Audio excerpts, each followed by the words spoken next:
संगीत की दुनिया के दिग्गज जब चले जाते हैं, उनकी रिक्त जगह कोई नहीं भर पाता। उनकी बनाई हुई धरोहर को संभालना भी बहुत मुश्किल है। मगर विरासत संभाले रखना किसी एक की जिम्मेदारी नहीं है। अपनी परंपराओं और धरोहर को जिंदा तभी रखा जा सकता है जब सबका साथ और सहकार मिले। ग्वालियर के सेनिया बंगश घराने की छठी पीढ़ी में जन्म लेने वाले उस्ताद अमजद अली खां साहब ने न सिर्फ विरासत में मिले संगीत को संभाले रखा है, बल्कि सरोद घर के जरिए भारत के महान संगीतकारों के वाद्य यंत्र और व्यक्तिगत चीजों को सुरक्षित रखा है। सरोद घर उनका पैतृक घर है जो अब संग्रहालय बन चुका है।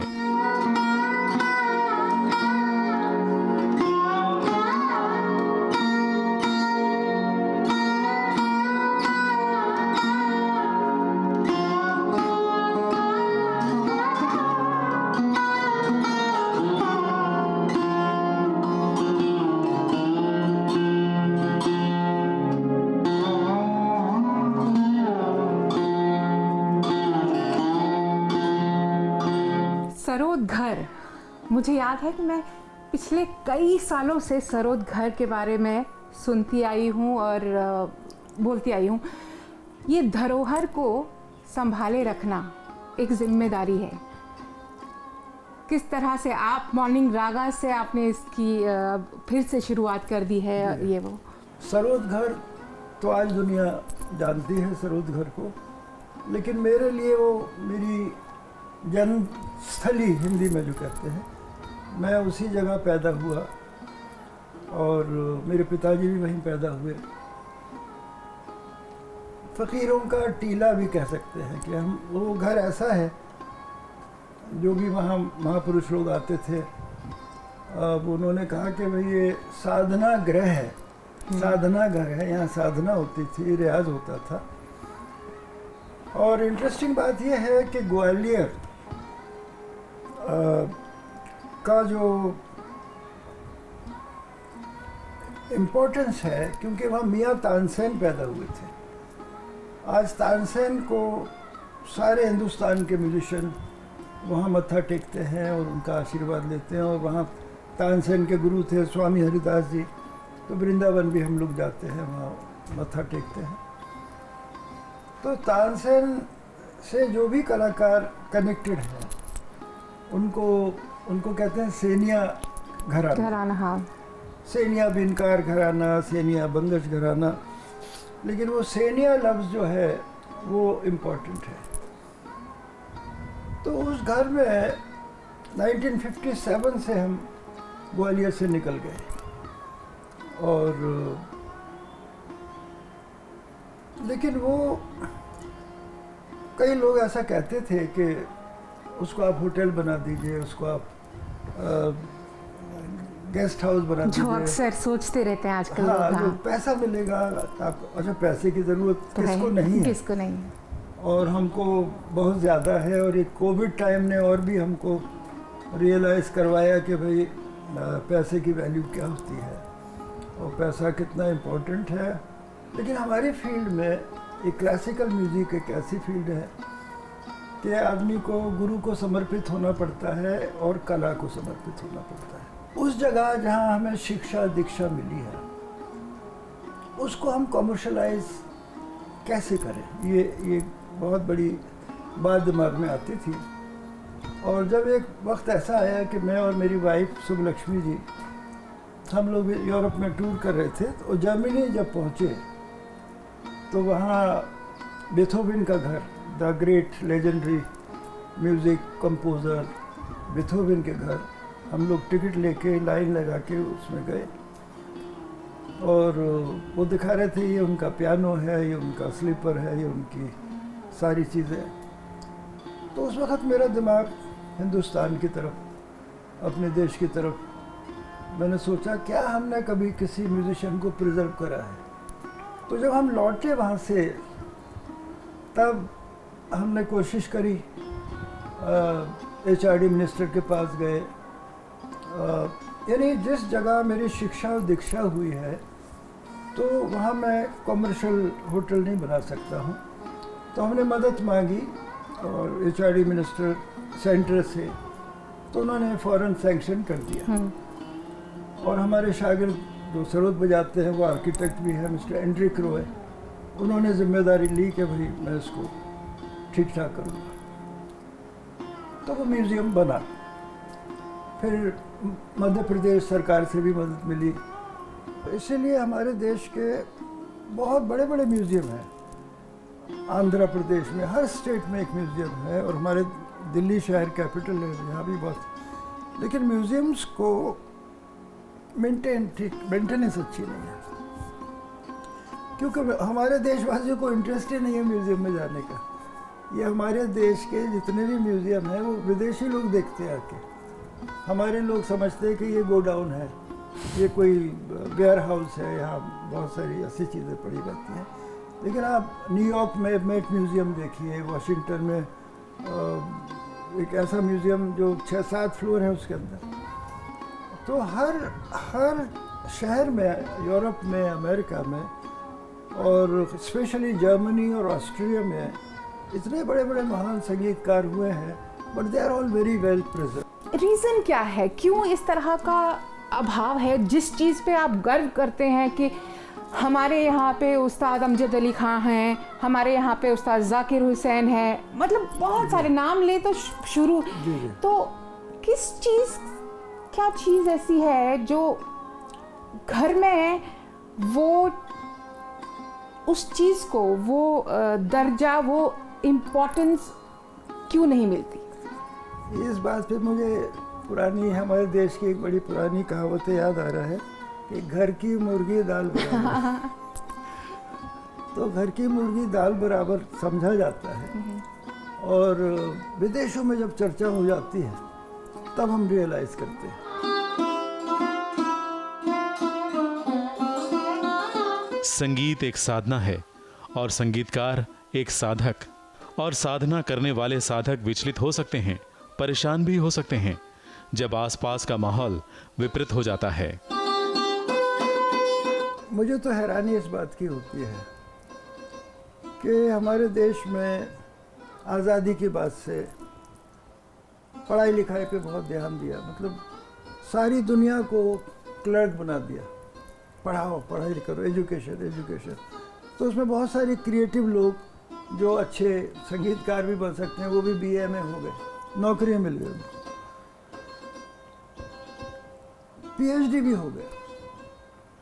लेकिन मैं हमेशा ये सोचता हूँ वही पढ़ा लिखा आदमी एक PhD कॉम्युनल कैसे हो जाता है, एक PhD रेडिकल कैसे हो जाता है, एक PhD के अंदर नफरत कैसे आ जाती है। That means education could not create compassion and kindness in a human being. ये किस किस्म की पढ़ाई है भाई कि इंसान को बेरहम बना रहे हैं आप, दिन पर दिन इंसान बेरहम होता जा रहा है। अनफॉर्चुनेट बात यही है कि दुनिया की राजनीति, हमारी देश की नहीं, पूरे दुनिया की राजनीति मजहब पे ही आधारित है, बेस्ड ऑन रिलीजन, चाहे कहीं की भी हो, कहीं की भी हो। और हमारे देश में भी हर पार्टी में रहमदिल लोग भी हैं, वो बेरहम लोग भी हैं।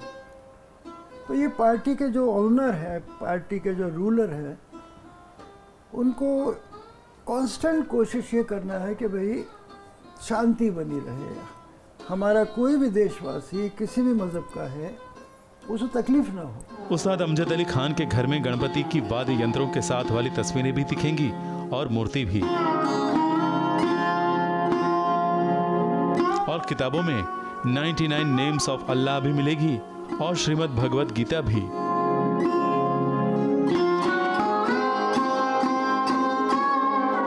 दुनिया में धर्म के नाम पर जो भेदभाव होता है उससे ये संगीतकार बहुत दुखी हैं। शायद इसीलिए उन्होंने ये कहा था कि आज के दौर में खान होना गुनाह, खान बना मुसीबत। एक बहुत ही इंटरेस्टिंग चीज़ मैंने देखी, एक आपने यहाँ पे एक 99 नेम्स ऑफ अल्लाह, और इसी टेबल पर है द होली गीता। जी जी। म्यूजिशियन इस सब चीज़ों से कभी भी, मतलब उनके लिए ये सब कुछ मायने नहीं रखता, बट आजकल का दौर कुछ और है। आप इस दौर को किस तरह से देखते हैं?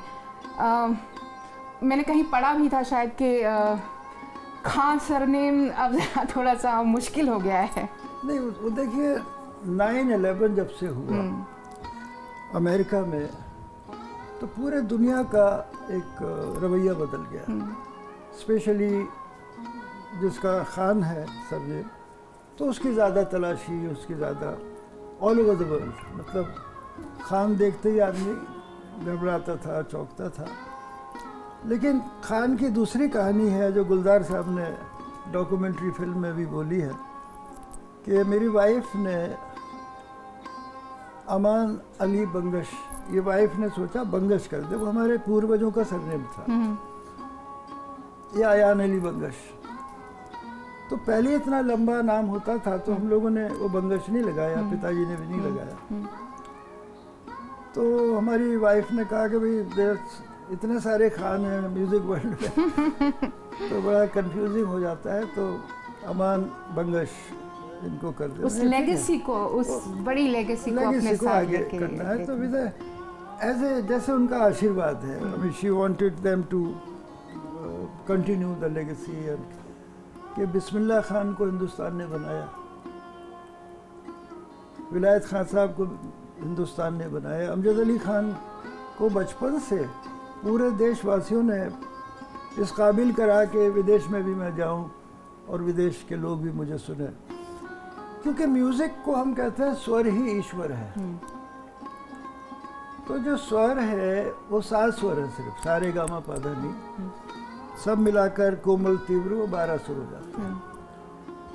ये 12 सुर के जो लोग इस 12 सुरों का इस्तेमाल करते हैं पूरे दुनिया में, वो चाहे फोक म्यूज़िक हो या माइकल जैक्सन गा रहा हो या एल्विस प्रेस्ली गा रहे हों, any music of any country belongs to these 12 notes. Expression अलग है, अलग अलग है, लेकिन हमारे we are like one family, all the musicians of the world we are like one family.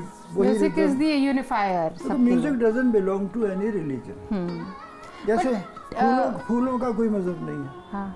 आप वेलकम भी फूल से कर रहे हो, समाधि पे भी फूल चढ़ा रहे हो, गम में खुशी में वो सब फूल, every emotion people are expressing through flowers और म्यूजिक। हवा, पानी, अग्नि, इनका कोई खुशबू, इनका कोई मजहब नहीं है। उस्ताद अमजद अली खान चाहते हैं कि दुनिया में महिलाओं को भी वो सम्मान मिले जिसकी वो हकदार हैं, और इसकी शुरुआत उन्होंने अपने घर से ही कर दी है। और मैंने हमेशा इनको कहा कि भाई हर बच्चे की जो माँ है वो पहली गुरु होती है। लेकिन आपने देखा होगा जितने भी हमारे देश में गुरु हैं, बहुत कम अपनी माँ की बात करते हैं, और फिर और स्कूल में, कॉलेज में माँ का तो नाम ही नहीं पूछता कोई, सिर्फ पिताजी का नाम, son of so and so, son of so and so, son of. तो मैंने इनको हमेशा से कहा कि भाई जब भी आप परफॉर्म करो, यू मस्ट अनाउंस चिल्ड्रन या disciple of Subbulakshmi and Amjad Ali Khan. मैं ये माँ बाप का नाम आना चाहिए। हाँ बिल्कुल, दोनों की इक्वल वुमेन एम्पावरमेंट और क्या क्या हम लोग बातें करते हैं, लेकिन औरत जात को आज भी वो जगह नहीं मिली, वो इज्जत नहीं मिली जो मिलना चाहिए, व्हाटएवर शी डिजर्व्स। उस्ताद अमजद अली खान का मानना है कि हमारी शिक्षा प्रणाली में सुधार होना बहुत जरूरी है। शिक्षा पाने वाला चाहे किसी भी धर्म का हो, वो रहमदिल बनना चाहिए, ना कि सांप्रदायिक। अगर आप आज के माहौल में कुछ बदलना चाहें या कुछ इंट्रोड्यूस करना चाहें तो वो क्या चीज़ होगी? मैं ये चाहता हूँ कि हर स्कूल में जो मॉर्निंग असेंबली होती है वहाँ बच्चे को सरगम गाना चाहिए। ये मेरी अपील है पूरे देश के स्कूल से या पूरे दुनिया के स्कूल से। बच्चों को ऊपर इतना ज़्यादा वज़न डाला हुआ है देशभक्ति के गाने। अरे भाई देश क्या है ये तो समझ लो, पहले भक्ति बाद में करना। बचपन से इतना लोड श्लोक और पेट्रियोटिक सॉन्ग और ये सॉन्ग वो सॉन्ग, वो ठीक नहीं है। बाद में कराओ, I am not against them. सबसे पहले चीज़ है कि ये सारे गामा पादा हर म्यूज़िक टीचर जो जिस भी स्कूल में होते हैं, वो सुबह सुबह असेंबली जो होती है वो सारे गामा पाधा नी सा, सिर्फ सा रे, जितना सुर हो सकता है पूरे 7 सुर, क्योंकि ये 7 सुर हमारे दिमाग के मोस्ट इम्पोर्टेंट सेल्स से जुड़े हुए हैं। ये योगा से भी ज़्यादा इफेक्टिव चीज़ है कि जो टू फील पा मा गा रे सा रे गा, तो पूरे 7 सुर ये गा लेगा तो उसका पूरी माइंड एंड बॉडी का एक टॉनिक है ये। यूं तो उस्ताद अमजद अली खान संगीत के उपासक हैं, संगीत ही उनका जीवन है और संगीत ही उनका मजहब। मगर समय मिले तो फिल्म भी देखना पसंद करते हैं और वेब सीरीज भी उन्हें अच्छे लगते हैं। तो हम भी एक नॉर्मल इंसान है और नहीं, आप ऐसे नहीं कह सकते। नॉर्मल है और ऑर्डिनरी सिटीज़न है हिंदुस्तान के, तो सिनेमा भी देखते हैं। और ये कोविड के टाइम में एक नई दिशा, ये वेब सीरीज़ OTT वो देखे, तो ये वेब सीरीज़ से एक ऐसा लगा कि भाई अगर अच्छी कहानी हो तो हमें ये नहीं लगता कि कोई सुपरस्टार क्यों नहीं है इसमें, यानी characters, content is the content, और वो उसका लक्ष्य क्या है, कहानी क्या है। और we have a superstar in our film industry, लेकिन ये वेब सीरीज़ ने एक नई दिशा दिखाई है और इसको शायद OTT भी बोलते हैं।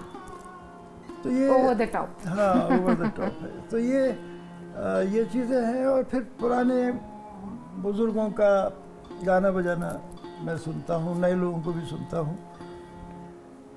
तो सब कुछ हर फील्ड में बहुत तरक्की हो रही है और जितनी भी यंगर जनरेशन है उनको एक बना बनाया माल मिला है through recording, through CDs and video recording, सारी चीज़ें। आज लोग पुराने लोगों को भी सुन सकते हैं, नए लोगों को भी सुन सकते हैं। और सोशल मीडिया और जिसका जो मर्जी आया बोल रहा है, ये एक अलग इस किस्म की फ्रीडम कितनी कंस्ट्रक्टिव है ये कहना मुश्किल है कि जिसका जो मर्जी आया बोले जा रहा है। बट आप सोशल मीडिया मतलब है वहाँ पे? मेरे पास नहीं, मोबाइल नहीं है, वो 3 साल से मोबाइल नहीं मेरे पास, लेकिन मैं iPad के ज़रिए जो कुछ आता है मैं देख लेता हूँ।